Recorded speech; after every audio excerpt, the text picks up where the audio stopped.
Hello students, today again we are here to start a new topic of the chapter 5 organizing for the subject business studies class 12th. So the topic of the day is the divisional organizational structure, which is the type of the organizational structure what we have already discussed in the previous video.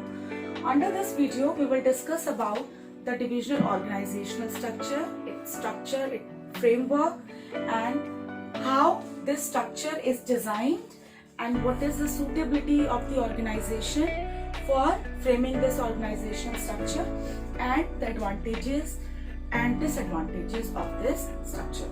So let's start with the meaning or the concept clarification of this concept of this topic, divisional organizational structure. जैसे कि functional organizational structure में department function को focus करके बनाए जाते हैं.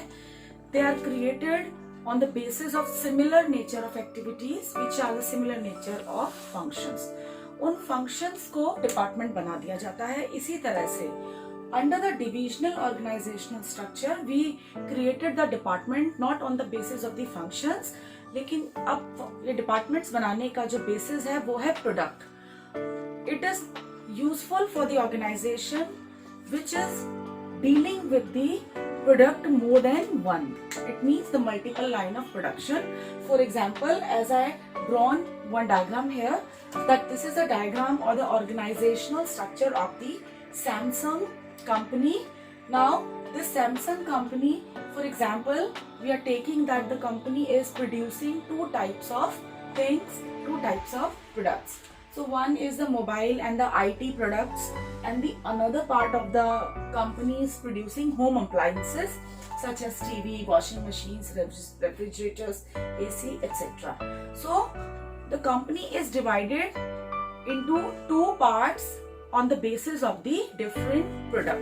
So there is a different products into the Samsung company to be manufactured, to be produced. So the focus is on the products instead of focusing on the function as under the functional organizational structure. अब जो Samsung company है वो एक तरफ तो mobiles और IT gadgets बना रही है, जैसे कि स्मार्ट गैजेट्स हैं, मोबाइल फोन्स हैं, टैबलेट्स हैं, लैपटॉप्स हैं, आपका पर्सनल कंप्यूटर्स हैं. तो ये एक कंपनी का एक अलग सेक्शन हो जाएगा जिसका मैन्युफैक्चरिंग मेथड और उसकी प्रोडक्शन के लिए जो भी मशीनरी प्लांट की जरूरत है वो बिल्कुल डिफरेंट होंगी उनसे जो की जरूरत है आपको बनाने के लिए आपके होम अप्लायंसेस, जैसे कि टीवी, वॉशिंग मशीन, रेफ्रिजरेटर. हालांकि टीवी और वॉशिंग मशीन इनकी भी दोनों की अलग अलग मैन्युफैक्चरिंग होगी. इसमें आप जो है मिक्सर ग्राइंडर भी ले सकते हैं. मिक्सर ग्राइंडर भी इस कंपनी का मार्केट में आता है. तो यहाँ पर ये होम अप्लायंसेस हैं. तो कंपनी ने क्या किया, पूरी सैमसंग कंपनी को दो पार्ट्स में डिवाइड कर दिया है on the basis of the product. पहले हम क्या करते थे, पहले जो हमारा बोर्ड ऑफ डायरेक्टर होता था वो जिन भी सेक्शंस को कंट्रोल और मॉनिटर करता था वो सेक्शंस होते थे फंक्शन, यानी वो होते थे उनके फंक्शन कि अगर परचेज से रिलेटेड एक्टिविटीज हैं तो उसको परचेज डिपार्टमेंट में under the expert of purchase उसके अंडर वो सारी एक्टिविटीज कंडक्ट कराई जाएंगी या इनिशिएट कराई जाएंगी. सारा परचेज से रिलेटेड हर एक काम जो है परचेज डिपार्टमेंट के अंडर रखा जाएगा और वहां उसको परफॉर्म किया जाएगा. जो कोई भी काम आपका मार्केटिंग से रिलेटेड होगा वो मार्केटिंग डिपार्टमेंट को सौंप दिया जाएगा और वो उसको अपने एक्सपर्टीज के अकॉर्डिंग उसको कंप्लीट करेगा. सबके अलग अलग टारगेट्स होते थे. लेकिन अभी यहाँ पर जो सैमसंग कंपनी है, हम इसमें यहाँ पे चेयरमैन ले लेते हैं. जो चेयरमैन जो हेड कर रहा है इस कंपनी को, उसने अब कंपनी को फंक्शन में ना बांटकर, यहाँ पे फंक्शंस में बांट दिया, फंक्शन में ना बांटकर प्रोडक्ट्स में बांट दिया है. सिर्फ यही मेन डिफरेंस है between the functional structure and the organisational structure के डिविजनल स्ट्रक्चर कि डिविजनल स्ट्रक्चर में जो डिविजन्स बनाई जाती हैं, जो सेक्शंस बनाए जाते हैं, उनका बेसिस होता है डिफरेंट प्रोडक्ट्स। लेकिन जो फंक्शनल स्ट्रक्चर में जो सेक्शंस बनाए जाते हैं, उनका सेक्शन बनाने का पॉइंट ऑफ व्यू होता है डिफरेंट फंक्शंस। तो हम ये वाला ऑर्गेनाइजेशनल स्ट्रक्चर ऑलरेडी समझ चुके हैं। अब इससे अलग एक ऑर्गेनाइजेशनल स्ट्रक्चर है जो कि मोस्टली लार्ज ऑर्गेनाइजेशंस इसको अडॉप्ट करती हैं, those which are dealing in multiple production lines, यानी वो एक दूसरे से बिल्कुल हटकर प्रोडक्शन कर रही हैं। जैसे कि ये तो फिर भी दोनों प्रोडक्ट्स इलेक्ट्रॉनिक्स हैं, मैकेनिकल हैं। अगर मैं बात करूं कि सैमसंग जो है फॉर एग्जाम्पल अगर मेडिसिन की लाइन में भी अपना बिजनेस फैलाना शुरू कर देगी, तो मेडिसिन बिल्कुल डिफरेंट है मोबाइल से और होम अप्लायंसेस से, क्योंकि इसकी मैन्युफैक्चरिंग और इसकी प्रोडक्शन बिल्कुल डिफरेंट होगी। इसमें यूज होने वाला रॉ मटेरियल भी डिफरेंट होगा और इसको प्रोड्यूस और मैन्युफैक्चर करने वाले जो एक्सपर्ट्स होंगे वो भी बिल्कुल डिफरेंट होंगे। यहाँ पर दोनों की जो कोर नॉलेज है वो अलग अलग होगी। इसीलिए अब हमने पूरी ऑर्गेनाइजेशन को जो भी स्ट्रक्चर किया है, उसका जो भी डिजाइन बनाया है, उसको पहले हमने 3 हिस्सों में बांट दिया है, जिसमें एक हिस्सा संभालेगा सारा मोबाइल और आईटी बिजनेस, एक हिस्सा पूरा संभालेगा उसका मेडिकल लाइन और पूरा एक डिफरेंट पार्ट संभालेगा home appliances under the brand of Samsung. अब यहाँ पर हर एक प्रोडक्ट को वही फंक्शंस की जरूरत होगी। उस प्रोडक्ट के लिए रॉ मटेरियल भी परचेज करना पड़ेगा, उसकी प्रॉपर मैन्युफैक्चरिंग और प्रोडक्शन भी करनी पड़ेगी एक प्रोसेस और मेथड के अंडर। उसमें भी यहाँ पे एफिशिएंसी चाहिए। फाइनेंस की, इसके लिए अलग फाइनेंस की क्वांटिटी की जरूरत है, मेडिसिन के लिए फाइनेंस की क्वांटिटी अलग होगी, and for the home appliances the quantity will be different. तो यहाँ पे सब प्रोडक्ट के अंडर वही सारे फंक्शंस होंगे जो कि फंक्शनल स्ट्रक्चर के अंदर सिखाए जाते हैं। इसका मतलब ये माना जाता है कि जो सैमसंग ने अपने बिजनेस को 3 पार्ट्स में बाइफरकेट कर दिया है, अब तीनों पार्ट्स के अलग अलग फंक्शनल ऑर्गेनाइजेशनल स्ट्रक्चर भी अडॉप्ट किए जाएंगे। पहले डिवीजन हमने बना दिया on the basis of the product and the different production lines. अब उनके अंडर वही फंक्शन परफॉर्म किए जाएंगे जो कि फंक्शनल ऑर्गेनाइजेशनल स्ट्रक्चर में किए जाते थे। अब यहाँ पर बात करते हैं कि जो डिविजनल ऑर्गेनाइजेशनल स्ट्रक्चर है वो हमारा कौन सी ऑर्गेनाइजेशंस के लिए मोस्ट सूटेबल होता है, यानी इसकी सूटेबिलिटी किस ऑर्गेनाइजेशन के लिए ज्यादा इम्पोर्टेंट या ज्यादा फोकस की जाती है, मतलब किसको ये ज्यादा सूट करेगा। तो ऐसी ऑर्गेनाइजेशन जो कि लार्ज तो हैं, लार्ज के साथ साथ as well as dealing with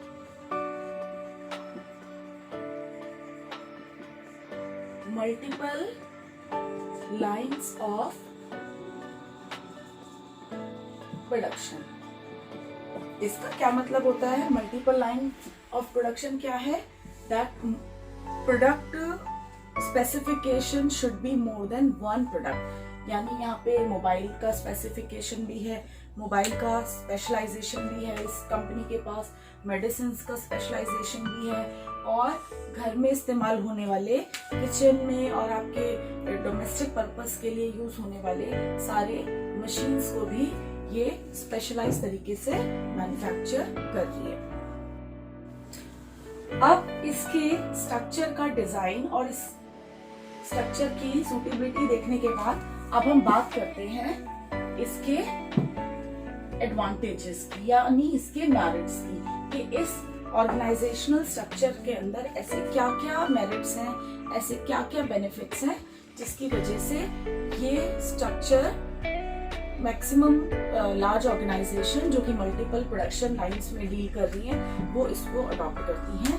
तो उसके कुछ बेनिफिट्स हैं जो कि हम एज एडवांटेजेस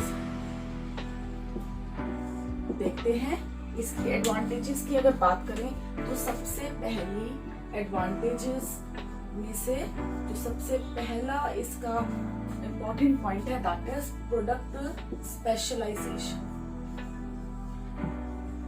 यानी ये स्ट्रक्चर किस पर्टिकुलर पॉइंट पर, पर्टिकुलर एरिया पर फोकस करने के लिए एम्फेसाइज करता है, जो कि डिविजनल ऑर्गेनाइजेशनल स्ट्रक्चर है। इसमें और फंक्शनल में जो डिफरेंस है वो ये है कि फंक्शनल स्ट्रक्चर जो है फंक्शन को फोकस करने के लिए, फंक्शन की कोर एक्टिविटीज पर कंसंट्रेट करने की बात कहता है, लेकिन divisional organisational structure focus more on the product lines, different products, different specialisation instead of functions. Functions तो उसके अंडर परफॉर्म किए ही जा रहे हैं, हर सेक्शन का, हर एक डिवीजन का एक अलग फंक्शन है, लेकिन वो फंक्शन से पहले प्रेफरेंस किसको दी जा रही है? फंक्शन बाद में, पहले उसका वो पर्टिकुलर प्रोडक्ट जिसकी वजह से उस ऑर्गेनाइजेशन का डिवीजन हुआ है, और वो डिवीजन अपने आप में एक ऑर्गेनाइजेशन है, और वो फंक्शंस उसके अंडर आने वाले उस ऑर्गेनाइजेशनल स्ट्रक्चर के सब डिपार्टमेंट्स हैं। यानी मेन डिपार्टमेंट्स यहाँ कौन से हो जाते हैं? The mobile and IT gadgets department is the main department, and the sub department is the purchase, production department, finance and marketing department. तो ये इनको प्रेफरेंस दी जाती है आफ्टर द प्रोडक्ट। तो यहाँ पे स्पेशलाइजेशन होनी चाहिए प्रोडक्ट के अंदर। ऑर्गेनाइजेशन की बहुत सारी एक्टिविटीज हैं, लेकिन वो एक्टिविटीज को उन्होंने फंक्शन के बेसिस पर बाद में बांटा है। पहले उन्होंने डिवाइड किया है अपनी ऑर्गेनाइजेशन को प्रोडक्ट के बेसिस पर, प्रोडक्ट के आधार पर। यानी अगर जितने आप एक से ज्यादा तरह के प्रोडक्ट को बनाते हो तो आपको अपनी ऑर्गेनाइजेशन को प्रोडक्ट के आधार पर डिवाइड करना है, ना कि फंक्शन। अब वो फंक्शंस तो उसके अंडर हर किसी प्रोडक्ट लाइन में अपने आप में उसकी रिक्वायरमेंट के अकॉर्डिंग एज अ डिपार्टमेंट काम करते हैं, वो अपने आप ही क्रिएट कर दिए जाते हैं। तो सबसे पहला पॉइंट था प्रोडक्ट स्पेशलाइजेशन, यानी ये प्रोडक्ट को बनाने की तरफ ज्यादा फोकस करती है। फंक्शंस उसके अंडर ऑटोमेटिकली क्रिएट कर दिए जाते हैं depending upon the necessity of the product. हो सकता है जैसे किसी प्रोडक्ट को, जैसे हम कुछ ऐसी मेडिसिन्स है, मेडिसिन्स को जरूरत नहीं है बहुत ज्यादा मार्केटिंग करने की या बहुत ज्यादा उनका एडवर्टाइजमेंट करने की, लेकिन मोबाइल फोन्स क्योंकि ये एक हमारा मॉडर्न गैजेट है या फिर एक फैशन स्टेटमेंट के लिए भी यूज किया जाता है और आज की नेसेसिटी भी है, तो अपने आप को डिजिटल वर्ल्ड से कनेक्ट करने के लिए, अपने आप को मॉडर्न प्लेटफॉर्म पे स्टैंड करने के लिए हमें कुछ ऐसे स्मार्ट गैजेट्स की जरूरत पड़ती है। तो वो स्मार्ट गैजेट्स को एडवर्टाइज करना जरूरी है। जरूरी नहीं कि मेडिसिन डिपार्टमेंट का मार्केटिंग जो फंक्शन है वो उतना ज्यादा एम्फेसाइज किया जा रहा हो जितना कि मोबाइल फोन्स का। तो वहां पर एक प्रोडक्ट की स्पेशलाइजेशन पर ज्यादा फोकस किया जा रहा है, उसके फंक्शंस को बाद में प्रेफरेंस मिलती है। तो बात करते हैं प्रोडक्ट स्पेशलाइजेशन की बात हो गई, उसके बाद आता है unity of command. Unity of command is the principle of management, जो कि ये बताता है that every subordinate should get the order from one superior at one time. यानी एक सबऑर्डिनेट को अपने सुपीरियर से एक बार में एक ही पर्सन से ऑर्डर मिलना चाहिए, सो that the person will concentrate on the order of his immediate superior more instead of getting orders from the number of couple of superiors. So in that way, unity of command, it says that if there are 4 subordinates and 2 superiors, so one person should get order from one person at one time. If subordinate 2 is getting the order from superior A as well as superior B, so he will be confused that किसके order वो पहले मानेगा।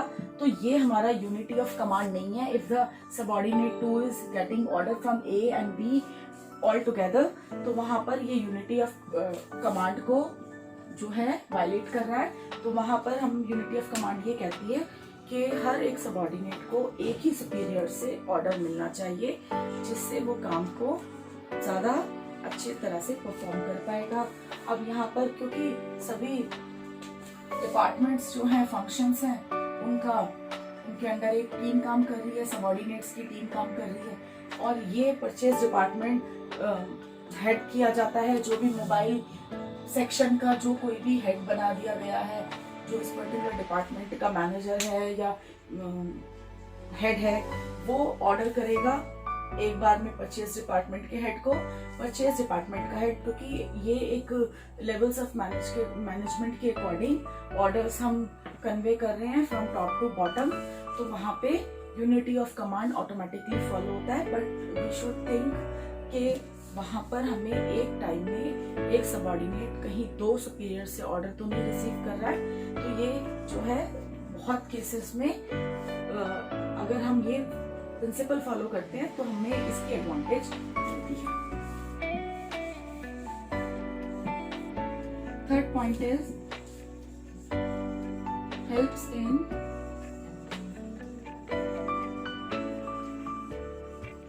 Effectiveness of work. जैसे कि बताया गया है कि डिविजनल ऑर्गेनाइजेशनल स्ट्रक्चर में हर एक डिवीजन का एक स्पेशलाइज और एक एक्सपर्ट हेड होता है, जिसको अपने सभी अथॉरिटी और अपने रिस्पॉन्सिबिलिटीज के बारे में पूरी नॉलेज होती है। पूरा उसको पता होता है कि वो कहाँ तक, किस लिमिट तक, किस एक्सटेंट तक अपने डिसीजंस ले सकता है अपने डिपार्टमेंट के, अपने डिवीजन के, और उसके अंडर जो काम करने वाली टीम होती है सबऑर्डिनेट्स की, वो टीम से उसको किस तरह से काम करवाना है, वो एक डिविजनल हेड को अच्छी तरह से उसके बारे में, उसके सभी चैलेंजेस, उसकी अपनी क्या परफॉर्मेंस है, अपनी क्या टारगेट्स हैं उसके डिवीजन के, उसको अच्छी तरह उस बात की नॉलेज है। तो उस सब चीज़ों को ध्यान में रखते हुए वो अपना सबऑर्डिनेट से समय पर काम करवाने में एक्सपर्ट होता है। तो जब उसको अपनी पूरी अथॉरिटी का पता है तो उस अथॉरिटी को यूज करते हुए खुद डिसीजन मेकिंग और फास्ट डिसीजन मेकिंग करता है, जिससे सभी काम और सारे ऑब्जेक्टिव टाइम पर पूरे हो पाते हैं, जिससे काम में इफेक्टिवनेस आ जाती है। Advantage number 4, it also helps in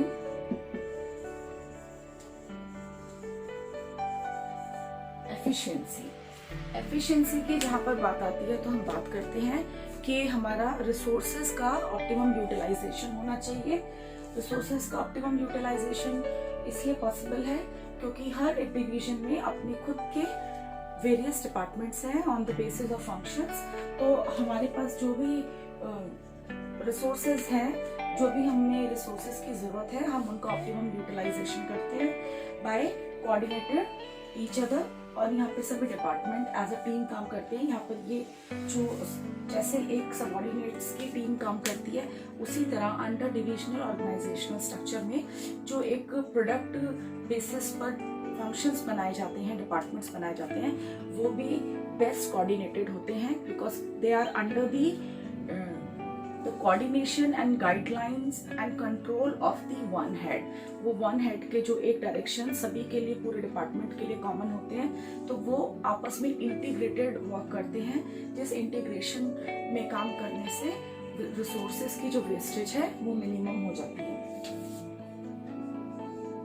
so under the advantage we have point number 4, जैसे कि एफिशिएंसी है, हम यहाँ पे रिसोर्सेज का हम वेस्ट कर रहे हैं ड्यू टू कोऑर्डिनेशन। तो 5th इसकी एडवांटेज कोऑर्डिनेशन ही है। जो 5th इसका पॉइंट है coordination, it means that all the departments of the organisation under the divisional organisational structure, they are working as a team. These all departments are working as a team. When they are working as a team, so they know that they have to perform by interconnected each other, so that they will perform for the common goal of one division। जो भी इस division का particular target होगा, कितनी production करनी है, क्या supply करनी है, उसकी क्या मार्केटिंग होगी, वो सारी चीजें एक कॉमन फ्रेमवर्क में रखकर की जाती हैं। और जब वो कॉमन फ्रेमवर्क में है, so they are integrated together, they are joint together as a team. Not they are not performing as के वहाँ पे वो परचेज डिपार्टमेंट है, प्रोडक्शन डिपार्टमेंट है, अलग अलग डिपार्टमेंट है। उनको ये पता है कि ये सारे डिपार्टमेंट फंक्शंस हैं मोबाइल की या आईटी गैजेट्स की प्रोडक्शन के अंडर, तो हमें मिलकर इसकी प्रोडक्शन या इसकी क्वालिटी या इसका जो ऑब्जेक्टिव है वो अचीव करना है। तो ये आपस में इस तरह से कोऑर्डिनेटेड होते हैं, उनकी एक्टिविटीज भी, क्योंकि all the activities are surrounded by the mobile. तो वो mobile supply, mobile production, mobile demand and the various activities of mobile, तो वो आपस में कोऑर्डिनेटेड फील करते हैं।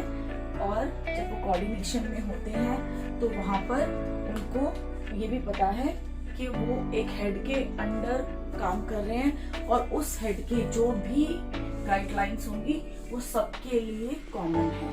उसका जो भी एटीट्यूड है काम कराने का, या उसका जो भी कंट्रोलिंग नेचर है, या उसका जो भी कंट्रोलिंग वर्क है, वो सबके लिए इक्वल है।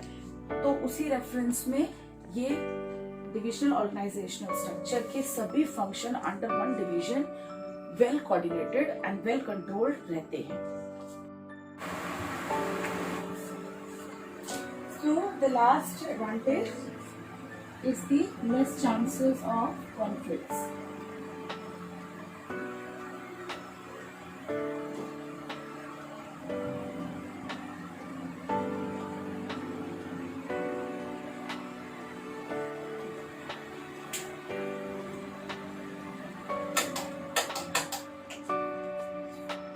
The last advantage of the divisional organizational structure is the less chances of conflicts. It means there are very less and few chances or the no chances to conflict with other divisional departments, क्योंकि यहाँ पे हर एक department अपने आप में एक organisation के form में काम कर रहा है। और जब वो अपनी पूरी ऑर्गेनाइजेशन को एक अलग तरीके से या एक अलग हेड के अंडर उसको ऑपरेट कर रहा है, तो वहाँ पे उनका बहुत ही कम इंटरेक्शन हो पाता है किसी दूसरे डिग्री।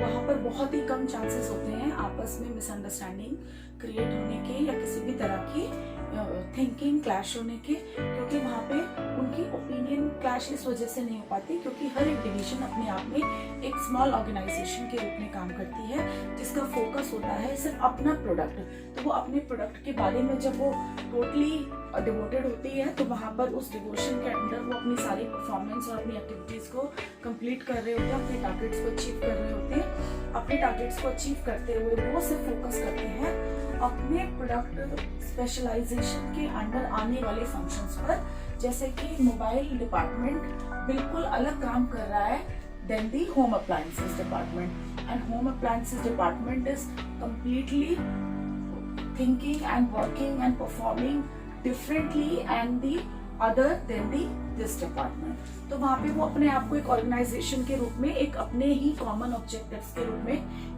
चला रहे होते हैं, उसको कंप्लीट कर रहे होते हैं। तो वहाँ पर उनके आपस में क्योंकि बहुत कम कम्युनिकेशन और इंटरेक्शन हो पाता है, उस लेस कम्युनिकेशन या less interaction and less clashes of opinion की वजह से उनके इन बिटवीन कॉन्फ्लिक्ट्स के चांसेस भी ऑटोमेटिकली कम हो जाते हैं, क्योंकि उनका आपस में ज्यादा इंटरेक्शन नहीं हो पाता।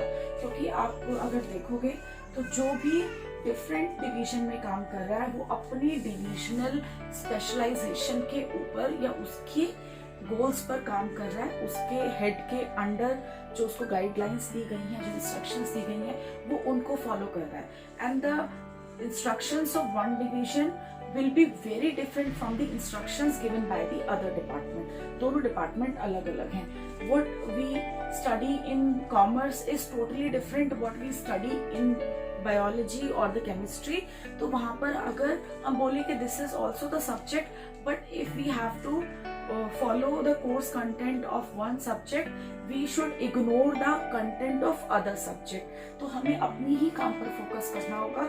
जब हमारा अपने काम पर फोकस होता है तो in most of the cases we even don't know the name of the people or the designation who are working in the other divisions. तो हमें लोगों के बारे में नहीं पता, तो हमारा उनसे मिलना जुलना ही बहुत कम होता है. बहुत ही ऐसे रेयर चांसेस होते हैं जहाँ पर एक कंपनी के हर अलग डिवीजन हेड की कोई मीटिंग के दौरान उनकी मुलाकात हो जाती है, या किसी भी एक पर्टिकुलर या कोई रेयर सिचुएशन में उनका इंटरेक्शन या फेस टू फेस कम्युनिकेशन हो पाता है, जिसकी वजह से कॉन्फ्लिक्ट्स के चांसेस ऑटोमेटिकली रिड्यूस हो जाते हैं। So these are the advantage of the divisional organisational structure, जो कि एक ऑर्गेनाइजेशनल स्ट्रक्चर है जिसे large multiple product line use करने वाली ऑर्गेनाइजेशंस अडॉप्ट करती हैं, so that the each and every product should be taken and focused differently and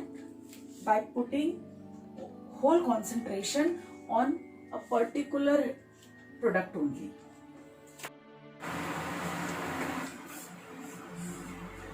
Now coming to the disadvantages of the divisional organizational structure. Under the disadvantages or the demerits of this structure, point number 1 is the duplication of the efforts. First of all, the duplication of effort means that doing something more than the once that does not need to be done more than once. It means if we are doing at one time, it is sufficient for doing up to that number. So the duplication of work requirement is less, but we are doing again and again the same nature of work, same nature of activity again and again. So it means there is requirement of doing this thing once, but you are doing more than once. Duplication of work. For example, if we see that under the divisional organizational structure, पूरी organisation छोटी छोटी अपनी अपनी तरह की एक छोटी छोटी बिजनेस फॉर्म्स में डिवाइड हो गई है। हालांकि ये पूरी एक ओनर के अंडर काम करती है, एक ब्रांड के अंडर काम करती है, लेकिन सभी पूरी ऑर्गेनाइजेशन को सभी प्रोडक्ट के अकॉर्डिंग जो भी उस ऑर्गेनाइजेशन में प्रोड्यूस किए जा रहे हैं, मैन्युफैक्चर किए जा रहे हैं, उनके अकॉर्डिंग उनको डिवाइड कर दिया गया है कुछ सेक्शंस में। वो सेक्शंस है डिवीजन। वो डिवीजन में अपने आप में ही हर तरह का फंक्शन उसकी रिक्वायरमेंट के अकॉर्डिंग हो रहा है। अब जैसे कि हमें पता है कि ये सारे डिविजन्स अलग अलग है, सेपरेटेड है, बाइफरकेटेड है, अपने तरह की एक्टिविटीज को कंडक्ट कर रहे हैं, जो कि बिल्कुल डिफरेंट हो सकती है दूसरे डिवीजन से। जैसे कि मेडिसिन का जो प्रोडक्शन है वो बिल्कुल डिफरेंट हो सकता है मोबाइल की मैन्युफैक्चरिंग से। तो वहाँ पे हम बहुत बार एक साथ ना होने की वजह से, just because the lack of togetherness, the same nature of activities are performed by the one division and the another division which are required to be performed once, जिसकी जरूरत है कि सिर्फ एक बार होगी वो एक्टिविटी तो काफी है, लेकिन वो एक्टिविटीज बार बार परफॉर्म होती है because of the separation of the different divisions, जिसकी कमी हमें डिसएडवांटेज में देखनी पड़ती है। डिसएडवांटेज के अंदर हमें इसको, क्योंकि ये कमी है तो हम इसको डिसएडवांटेज के अंदर रखते हैं। जब भी कोई काम की जरूरत एक बार होती है और वो एक बार से ज्यादा कर दिया जाता है, तो कहीं ना कहीं उसमें काम करने वाले के एफर्ट्स को दो बार करने की वजह से वेस्टेज ऑफ रिसोर्सेज माना जाता है, जिसमें उसका टाइम तो वेस्ट होगा ही, साथ में वेस्ट होंगे उस काम को करने में लगने वाले रिसोर्सेज और उस पर्सन का कंसंट्रेशन और उसके एफर्ट्स। तो this is a duplication of work which takes place because of the not being together of all the section of the organization। अलग अलग बिखरे होने की वजह से हर डिपार्टमेंट वही सेम नेचर की एक्टिविटीज जितनी रिक्वायरमेंट है उससे ज्यादा परफॉर्म कर रहा है, तो ये कमी है। दूसरे पॉइंट पर आते हैं जो कि है नैरो आउटलुक। अब इस पॉइंट को अगर देखें तो हर कोई डिवीजन में बंटने की वजह से सिर्फ अपने ही प्रोडक्ट की स्पेशलाइजेशन और अपने डिविजनल ऑब्जेक्टिव्स पर ध्यान देता है, वो अपने डिवीजन को दूसरे डिवीजन से सुपीरियर मानता है, दूसरे प्रोडक्ट डिवीजन से वो उसको अपने आप को एक्स्ट्रा मानता है, अपने आप को उससे बेहतर मानता है, बेटर कंसिडर करता है और अपने ऑब्जेक्टिव्स को पूरा करने की वजह से पूरी जी जान उसमें लगा देता है।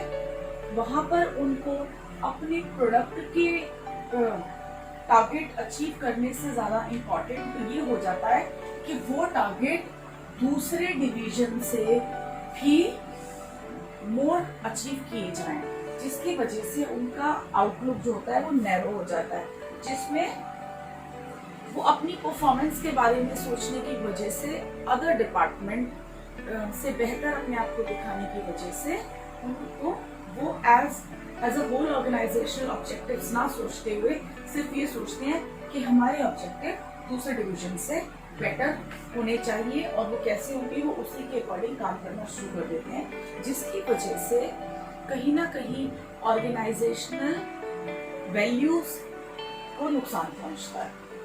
By the end of the day her department अपने प्रोडक्ट की सुप्रीमेसी और अपने ऑब्जेक्टिव्स की अचीवमेंट के बारे में सोचता है कि उसका ऑब्जेक्टिव अचीवमेंट जो है वो दूसरे डिवीजन से बेटर होना चाहिए, जिसकी वजह से वो उनका एटीट्यूड होता है वो ओवरऑल ऑर्गेनाइजेशनल ऑब्जेक्टिव से हटकर अपने डिविजनल ऑब्जेक्टिव्स पर आ जाता है, जिसकी वजह से उनका एटीट्यूड और उनका आउटलुक नैरो हो जाता है, बहुत ही लिमिटेड हो जाता है। जबकि ऑर्गेनाइजेशन ऑब्जेक्टिव की अगर बात करें तो वो आउटलुक बड़ा होगा। Just because the division are separated from each other, तो उनका आपस में इतना अच्छा कोऑर्डिनेशन नहीं होता, इतनी इंटरेक्शन या इतना कम्युनिकेशन ना होने की वजह से वो अपनी ही ऑर्गेनाइजेशन को, अपनी ही डिवीजन को एक छोटी ऑर्गेनाइजेशन मानकर काम करते हैं और अपना प्रॉफिट, अपनी परफॉर्मेंस, अपने एम्प्लॉयज की एफिशिएंसी, अपने डिवीजन की इफेक्टिवनेस पर फोकस करते हैं, जिससे at the end of the day वो सोचते हैं कि मेरा जो अचीवमेंट का डिग्री है that will be more than the other divisions. So this is also one of the reason to prove themselves the better than the other division, so the outlook will become narrow. इसके अगर contrast में देखें तो ये disadvantage इसलिए है क्योंकि हमें अपने इंडिविजुअल गोल्स को छोड़कर कॉमन गोल्स की तरफ या ऑर्गेनाइजेशनल गोल्स की तरफ ज्यादा ध्यान देना चाहिए। बट हम डिविजनल ऑर्गेनाइजेशनल स्ट्रक्चर में हर डिवीजन को एक ऑर्गेनाइजेशन, एक छोटी ऑर्गेनाइजेशन के फॉर्म में डील करते हैं, ट्रीट करते हैं, तो वो ऑर्गेनाइजेशन अपने ऑब्जेक्टिव्स को अचीव करने के लिए पूरी कोशिश करती है, पूरा अपना जी जान लगा देती है अपनी परफॉर्मेंस को इम्प्रूव करने के लिए। अपनी परफॉर्मेंस को इम्प्रूव करने की कोशिश में उनका आउटलुक धीरे धीरे संकीर्ण और नैरो होता जाता है। Under point number 3, it is the wastage of resources. हर ऑर्गेनाइजेशन में जो रिसोर्सेज होते हैं वो 3 फॉर्म में होते हैं। ये 3 फॉर्म है ह्यूमन रिसोर्स यानी मैन पावर, आपके फाइनेंशियल रिसोर्स यानी आपके फंड्स, आपके फिजिकल रिसोर्स यानी आपकी एसेट्स। तो ये रिसोर्सेज अब किस तरह से वेस्ट होते हैं under the divisional organisational structure. हर एक डिवीजन को अपने लिए, अपने कामों को पूरा करने के लिए, अपने टारगेट्स को कंप्लीट करने के लिए कुछ रिसोर्सेज की जरूरत होती है। वो रिसोर्सेज क्योंकि हर डिवीजन को अलग अलग अपनी एक जरूरत के हिसाब से, अपनी नीड के अकॉर्डिंग उसको अपने रिसोर्सेज चाहिए, उनकी अपनी रिसोर्सेज की एक रिक्वायरमेंट होती है। लेकिन ऐसा भी हो सकता है कि किसी भी डिवीजन के पास कोई 2 डिवीजन है। हम एग्जांपल लेते हैं डिवीजन 1 एंड डिवीजन 2। हो सकता है कि हमारे पास डिवीजन 1 में कोई चीज सरप्लस में है, हमारे पास फॉर एग्जांपल हमारे पास लेबर सरप्लस में है, जितनी हमें जरूरत है उससे ज्यादा है। डिवीजन 2 के अंदर जो लेबर है वो डेफिसिट है। डेफिसिट मतलब जितनी जरूरत है उससे वो number of people, number of workers कम है। तो यहाँ पर डिवीजन 1 में सरप्लस में लेबर है, डिवीजन 2 में डेफिसिट में लेबर है, उस केस में हो सकता है due to the lack of coordination division 1 का जो हेड है वो इस बात के लिए तैयार नहीं होता कि अपने जो एक्स्ट्रा वर्कर्स हैं वो आप डिवीजन 2 में शेयर करने के लिए रेडी हो, क्योंकि वो रिसोर्स को शेयर नहीं करेगा। तो उस केस में यहाँ का जो सरप्लस है वो तो एक्स्ट्रा हमारे ऊपर बर्डन है ही ऑर्गेनाइजेशन पे, लेकिन जो यहाँ पे जो डेफिसिट में है इसको वो, क्योंकि ऑर्गेनाइजेशन तो एक ही है, पूरी ऑर्गेनाइजेशन के अकॉर्डिंग अगर देखा जाए ऑर्गेनाइजेशन के लिए ये एक्स्ट्रा बर्डन हो जाता है, जिससे यहाँ पर जो रिसोर्सेज है, जो भी हमारा सरप्लस में रिसोर्स है वो वेस्ट हो रहा है और यहाँ पर हमें एक्स्ट्रा फंड्स को यूज करना पड़ेगा उस डेफिसिट को भरने के लिए। इसी तरह से एक और एग्जांपल है मार्केटिंग का। मार्केटिंग में अगर एडवर्टाइजिंग को देखें, क्योंकि सभी डिवीजन एक ब्रांड के अंडर काम कर रहे हैं, जब एक ब्रांड के अंडर काम करते हैं तो हो सकता है जो आप एडवर्टाइजमेंट करा रहे हैं अपने प्रोडक्ट के लिए या अपने ब्रांड के लिए, you can use the same advertisement और the multimedia platform to show all the products on the through the same advertisement। लेकिन डिविजनल हेड्स इस बात के लिए एग्री नहीं होते, वो कहते हैं नहीं हम अपना एडवर्टाइजमेंट अपने लेवल पे करेंगे या अपनी हमारी एक अलग स्ट्रैटेजी है, हमारी अलग क्वालिटी है जिसके अकॉर्डिंग हमने अपना एडवर्टाइजमेंट प्लान किया हुआ है। तो वहाँ पर दूसरी डिवीजन को मजबूरी में अपना एडवर्टाइजमेंट अलग करना पड़ेगा। बहुत सी ऐसी कंपनीज हैं जो एक ब्रांड के अंडर, जिनका कभी हम देखें तो टीवी पर वो एक ही एडवर्टाइजमेंट में उनके सारे प्रोडक्ट्स शो कर दिए जाते हैं, चाहे अलग अलग हों। लेकिन कुछ डिविजनल हेड्स ऐसे होते हैं जो काम तो एक ही ब्रांड के अंडर कर रहे हैं, लेकिन वो एडवर्टाइजमेंट के लिए अलग से कॉस्ट पे कर रहे हैं या वो एक अलग से उस कॉस्ट को बेयर कर रहे हैं, जिससे उनके फाइनेंशियल रिसोर्सेज ज्यादा कंज्यूम होंगे, जो कि एक वेस्टेज ऑफ रिसोर्सेज हो जाता है। सारी प्रॉब्लम तभी आती है डिविजनल ऑर्गेनाइजेशनल स्ट्रक्चर में, क्योंकि ये सारे डिविजन्स एक साथ जुड़े नहीं होते हैं, अलग अलग अपने लेवल पे काम कर रहे हैं और अपनी ही एक अथॉरिटी को एंजॉय करते हुए अपने टास्क को, अपने टारगेट्स को परफॉर्म करते हैं, अकम्प्लिश करते हैं, जिसकी वजह से उनके अंदर कोऑर्डिनेशन की जो कमी आती है, उस कोऑर्डिनेशन की कमी की वजह से they are not thinking themselves as belong to each other. That's why वहाँ पे काम भी डबल हो जाता है, जितनी जरूरत है उससे ज्यादा उनका आउटलुक जो है नैरो है। They concentrated and they focus only on their own task, own achievements, और वेस्टेज ऑफ रिसोर्सेज किस तरह से होता है वही एग्जाम्पल में आपको मैंने अभी समझाया है।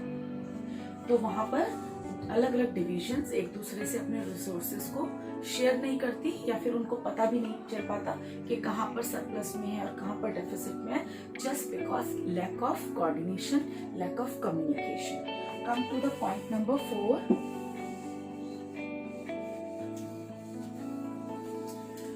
Point number 4 is it ignores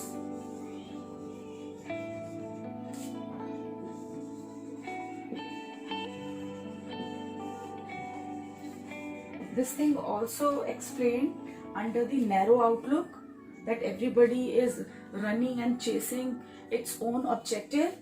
तो उसके लिए हम कहीं ना कहीं कॉमन गोल को पीछे छोड़ देते हैं और अपने इंडिविजुअल डिविजनल गोल्स को ज्यादा प्रेफरेंस देने लगते हैं, जिसकी वजह से हमारे मेन ऑब्जेक्टिव्स पर फोकस हट जाता है और उससे उसके जो एक स्टेप नीचे वाले ऑब्जेक्टिव्स हैं वो पूरे होने लगते हैं, लेकिन जो हायर ऑब्जेक्टिव्स हैं वो इग्नोर हो जाते हैं। सो this is the one more disadvantage, और ये भी हमारे इस स्ट्रक्चर की कमी है। फिर हम आते हैं मोर एडमिन कॉस्ट। मोर एडमिन कॉस्ट तो है, जितना फैलाव ज्यादा होगा ऑर्गेनाइजेशन का उतनी ही एडमिन कॉस्ट है।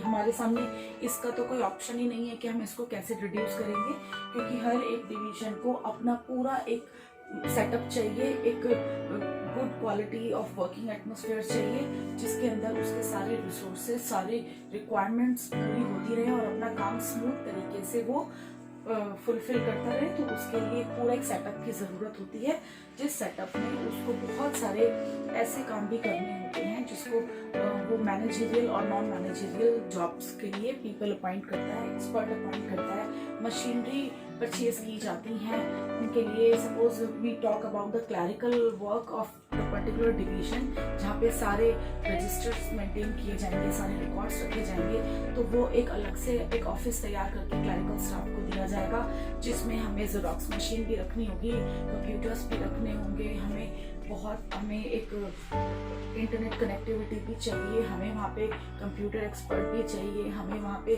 क्लरिकल क्वांटिटेटिव एटीट्यूड या क्वांटिटेटिव वर्क को करने वाले एक्सपर्ट्स भी चाहिए। तो कुछ कॉस्ट ऐसी हैं जिनसे हम नहीं बच सकते। तो यहाँ पर मोर एडमिन कॉस्ट इसलिए एक डिसएडवांटेज है कि जितना ज़्यादा बिजनेस स्प्रेड होगा, जितना बिजनेस बड़ा होगा, उतनी एडमिनिस्ट्रेटिव कॉस्ट ज़्यादा होगी, जितना इसका फैलाव श्रिंक होता जाएगा, उतनी ही administrative cost automatically will be reduced by the size and scale of the organisation. So these are the disadvantages of the divisional organizational structure. I hope you understand each and every point. So these points may be somewhere the advantage of the functional organizational structure, and the advantages of the divisional organizational structure will be disadvantage of the functional organizational structure.